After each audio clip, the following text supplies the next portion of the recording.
Hello viewers, and welcome yet again to another episode of Dinner Guide. I am your host, Chef Andy, and today we are going to be bringing a beautiful classic sauce to this very simple cut of meat. We're going to be making some mutton tikka. I'm also going to be showing you how to make very simple potato wedges with the skin on, and last but not least, a cherry tomato and carrot bake.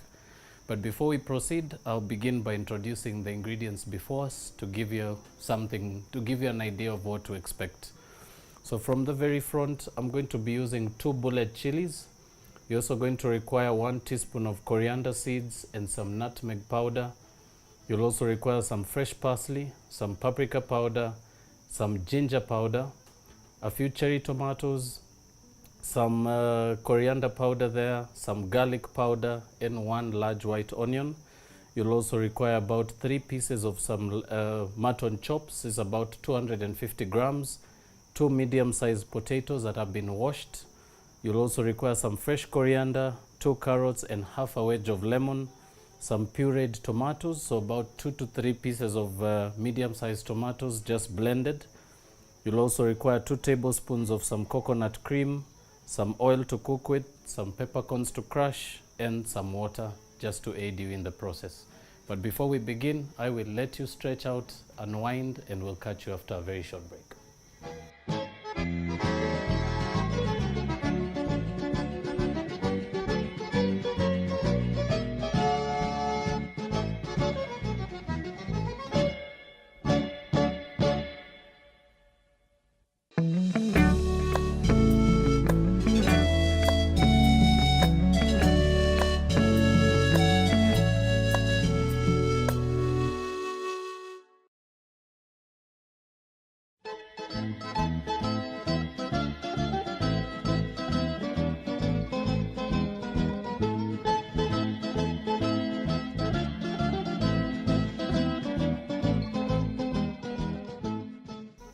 Welcome back, ladies and gentlemen. If you're just catching up, we're just about at the beginning process of a very simple dish, and we're going to be starting off very simply by making a very simple tikka sauce.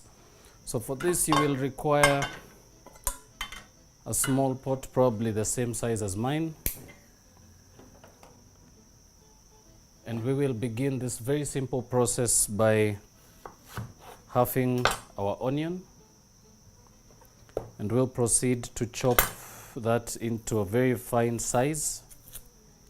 Remember, as I always mention on the show, if you're going to be making a sauce, very important to make sure that your consistency is right.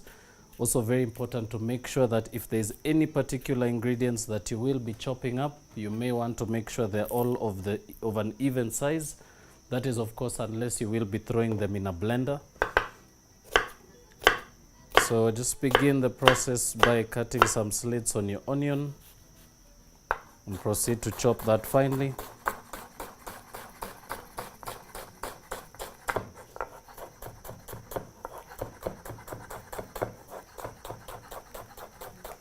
And proceed to chop right up until you get to the stem, and you can proceed to discard. Right now, begin your process by adding some oil to your pot. Proceed to add in your white onions.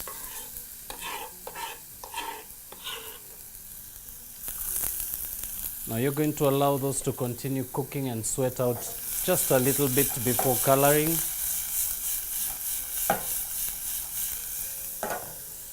Once that's in, we're going to proceed to add some of our dry spices. So I will begin by adding my coriander seeds to my pestle and mortar. Remember, this will only aid you in really just breaking up the coriander seeds. and allow for you to really penetrate into that beautiful inner center, which is basically to give us a beautiful coriander aroma. Once completely done, proceed to add to your pan and proceed to mix through.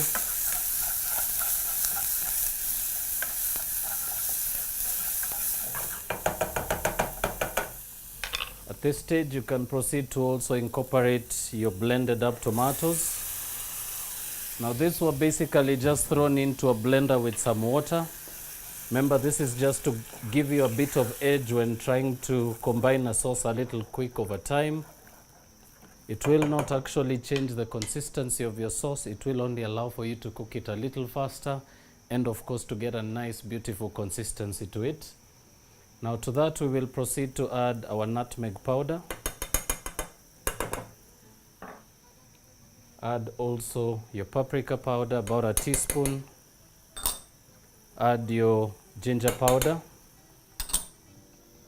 Proceed to also add your cumin powder, reserving a very small pinch for later.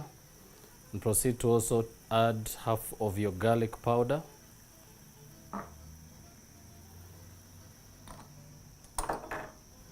To that we'll also be adding some chilies, but very important to mention, you may want to seed them at this stage just to make sure your sauce is not too hot. So very simple process. Begin by slicing them into half, and using your knife just proceed to remove that inner white membrane with the seeds and proceed to separate that from your chili.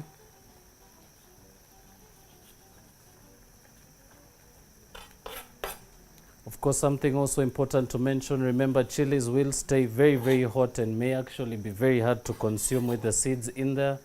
And especially for those of you who may be thinking of serving this to some minors or some kids, you may want to remember to take off the seeds at this stage. But if you are looking for that extra kick and that extra heat, then this probably will not be necessary for you. Now we'll proceed to discard those seeds.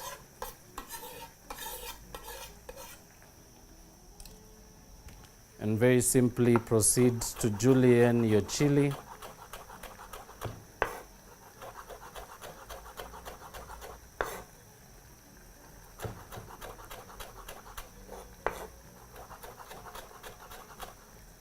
Proceed next to turn that to a 90-degree angle and proceed to chop that as fine as possible.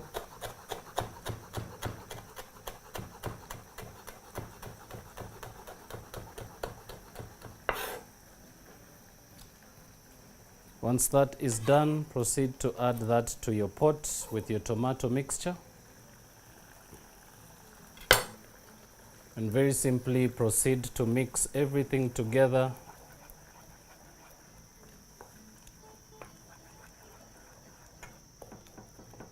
Of course, making sure to break up any of the mixture that may actually still be in lumps, so be sure to use your spoon, and by pressing onto the sides of your pot, you should be able to dissolve those undissolved lumps of your garlic and your ginger powder. Now we're going to allow this to simmer on the side, so I'm just going to switch burners very quickly.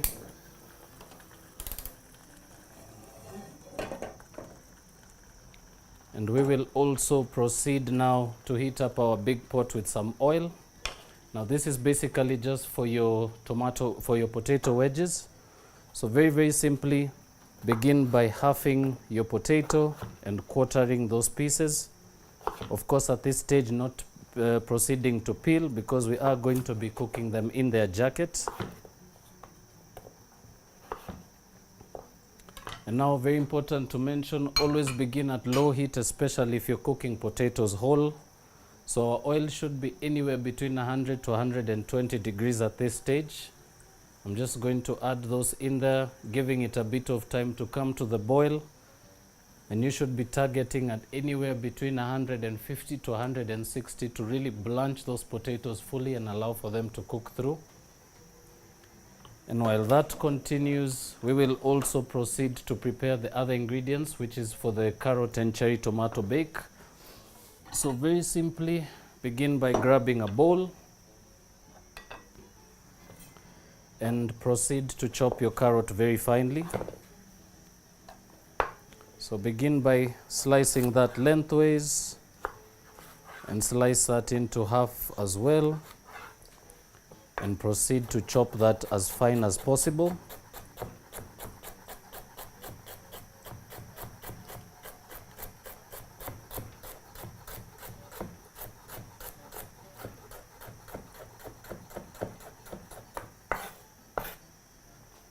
Proceed to do the same with the rest of your carrot.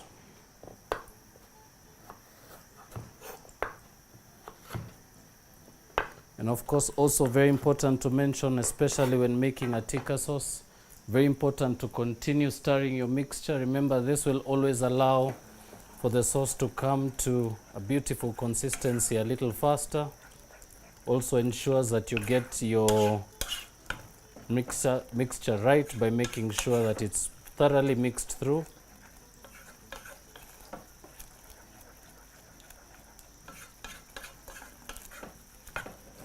Now at this stage, the tomatoes are quite a little chunky, so we are going to add a small amount of water and allow the sauce to continue simmering. Once the tomatoes are fully cooked and completely softened, the sauce will of course also change its character and consistency. And also to mention, you may not want to season your dish at this stage because you will actually need to cook down the sauce quite a little bit, and adding your salt at this stage may actually increase the intensity of the salt, making the sauce very, very salty. Right, now to bring you back to the bake, I'm just going to proceed to finish chopping up the carrots.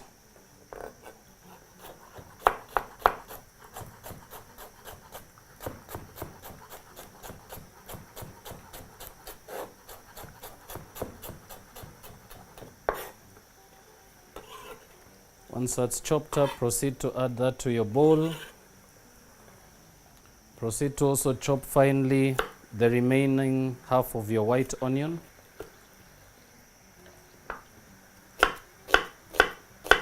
Of course, making sure to chop as finely as you did the first time.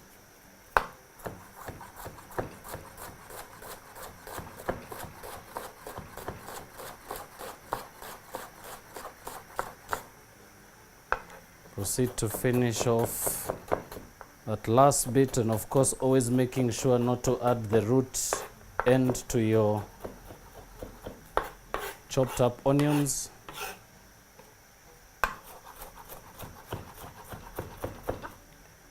Now proceed to add those to your bowl.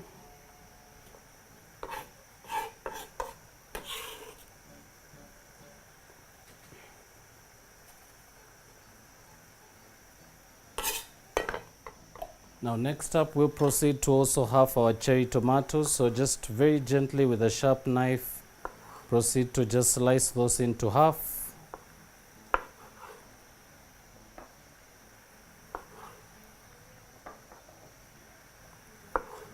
Of course, making sure to always check your tomatoes before slicing. Be sure to make sure they have no signs of mold, that they're cleaned and rinsed. And of course that they still also hold that firmness to the skin. Also very handy to always mention, always try and get a nice consistent red color tomato. Remember, any particular off colors may actually not taste as good as the ones that you have.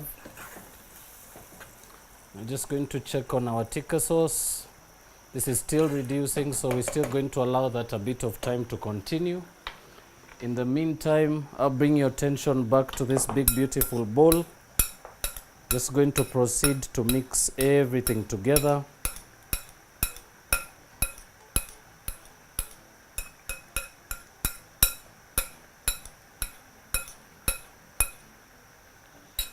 Right, once mixed through, we're also going to proceed to chop in a bit of some fresh parsley.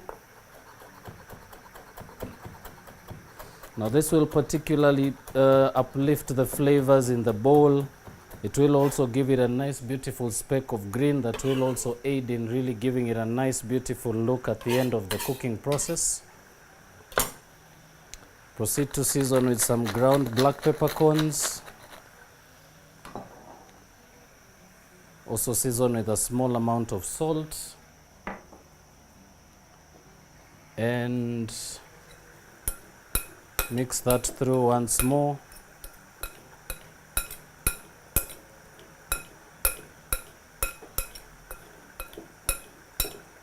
Right, now we're going to set this aside for a little bit and we will come back to it a little later. In the meantime, I'm going to bring your attention back to the first pot next to me with the potatoes. Now as you can see, the color is really coming through there, so these are now almost starting to cook through. So I will just switch these pots around once more and allow the potatoes to finish cooking on the side. In the meantime, we'll come back to the tikka sauce. Proceed to give that a mix. And at this stage, your liquid should actually almost be completely reduced. Proceed to add your coconut cream.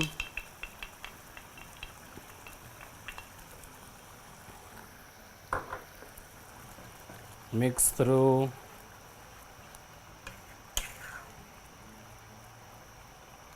And proceed to mix all the way up until your liquid is almost completely dissolved. The texture will of course continue to thicken as you proceed. Remember, coconut cream does have quite a bit of pulp reduced in it and blended in there. So at this stage we're going to allow that to proceed to simmer to the end. Of course, making sure to season very lightly with some salt, a bit of some black peppercorns. And of course, very, very important, a very, very good necessity to a sauce, a bit of some fresh coriander. Remember, this particularly always gives a beautiful lift to a sauce, always brings also a nice, beautiful freshness to the flavors. And it just has a general characteristic of really combining all the flavors in your pot.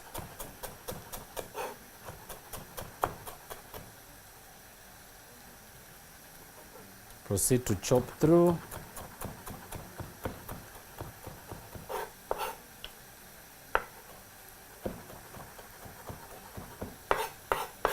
Right, coriander chopped into your tikka sauce.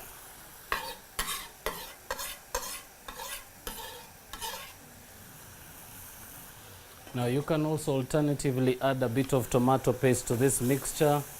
It will also aid in thickening it, but that is of course unless you're really trying to rush the process. But if you do have quite a bit of time, allow your sauce to reduce very, very gently. It will always give a nice, beautiful flavor at the end, and it always also brings a beautiful balance to everything. So we're going to move our sauce to the side and proceed to begin to heat a separate pan. We will also proceed to remove our potato wedges. So very importantly, always have a bit of some kitchen towel or some serviettes around just to aid you in taking these out and draining them. And you can now proceed to remove your wedges, allowing them to drain very briefly.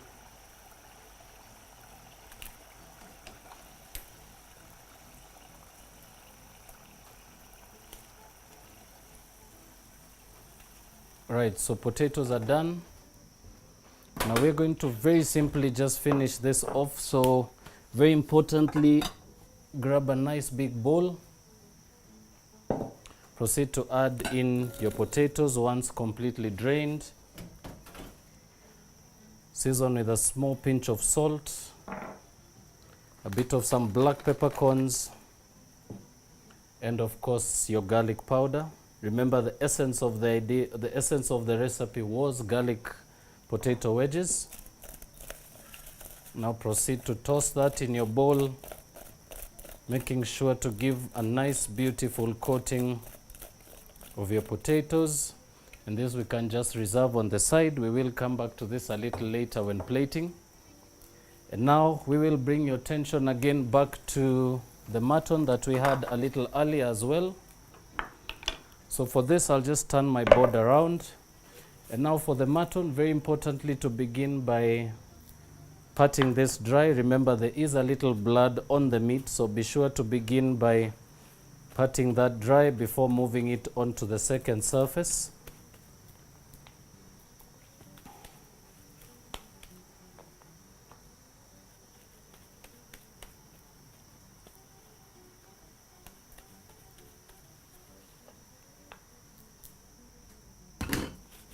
Right, next up, onto your hot pan, proceed to drizzle over some oil. And using a pair of tongs, you can now proceed to move your meat onto the pan to allow for the fast cooking process.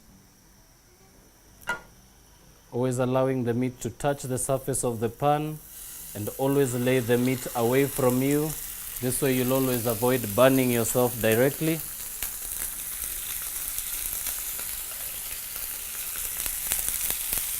And you can at this stage allow for the meat to brown for the first process.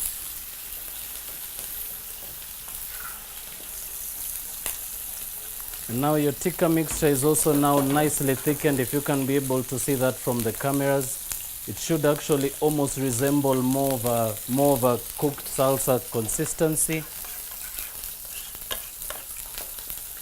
Now we'll just continue to mix that through. Always, of course, very important to give it a taste before proceeding to season. Now to finish that off, add in a bit of salt and mix through.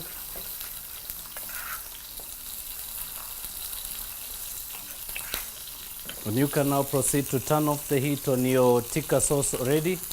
Now that is ready to go. All we're going to do now is proceed to finish browning the meat.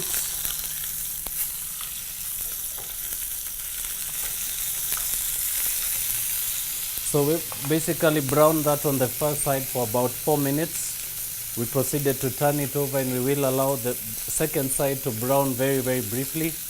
But remember, because the sauce is already ready, we're only going to allow that to brown very, very quickly, and then we're going to proceed to incorporate the sauce.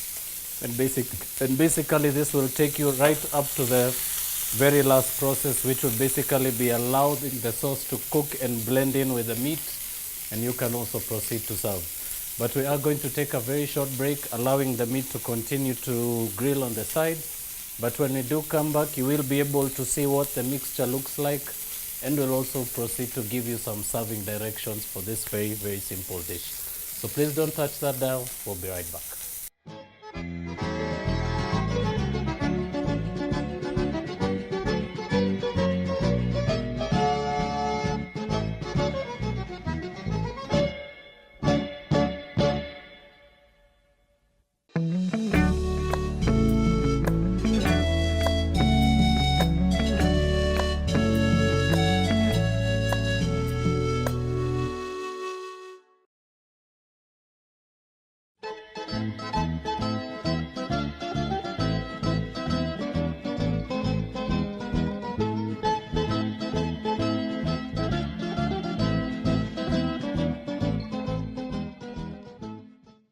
Welcome back, ladies and gentlemen. For those of you who missed out on what we did in the earlier segments, we've just finished our tikka sauce. We added our mutton to it, and it's actually now been cooking for a little bit and totally reduced.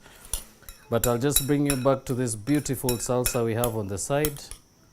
So I'm going to begin by plating this in a small bowl on the side.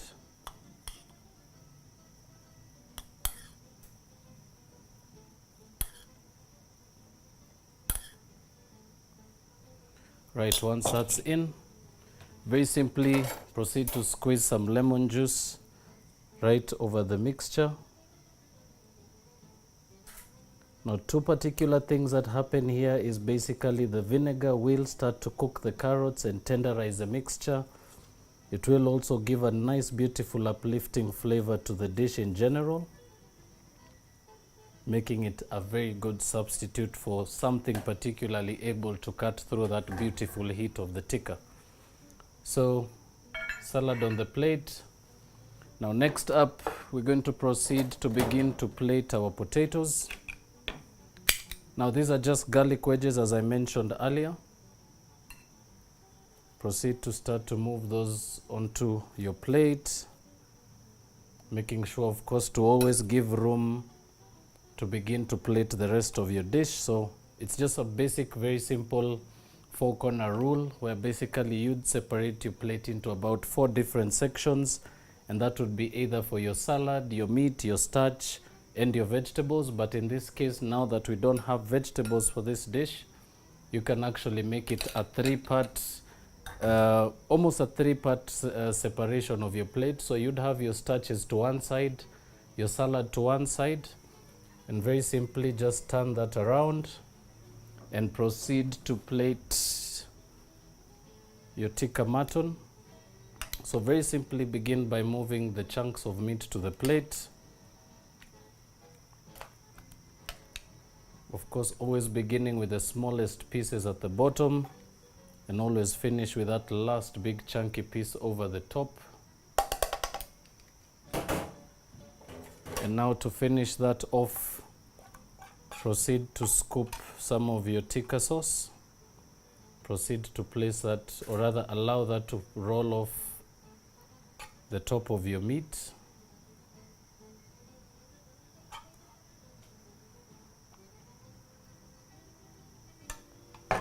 Simple as that. Just to finish that off, a fresh crushing of some black peppercorns. And that, ladies and gentlemen, is my very simple take on tikka mutton with some potato wedges and a carrot and cherry tomato slaw. I hope you've managed to enjoy the show today, and I hope you've managed to also see something new that you can bring into your own technique in your very own kitchen. But from my end, this is a very, very simple way of doing it. Remember, you are not limited to the methods and ingredients that we've had on the show. Do a bit of research. Do check out many other pages out there. You can also check out our YouTube page, which is BrandPlus TV. There's plenty more for you to catch up on that you may have missed on our previous recordings. And I'm sure you'll be able to be up to date with everything we've done so far. But from the end, I will bid you farewell, wishing you a very, very beautiful evening, a very beautiful dinner for you and your family. And of course, until the next episode, bye-bye and God bless.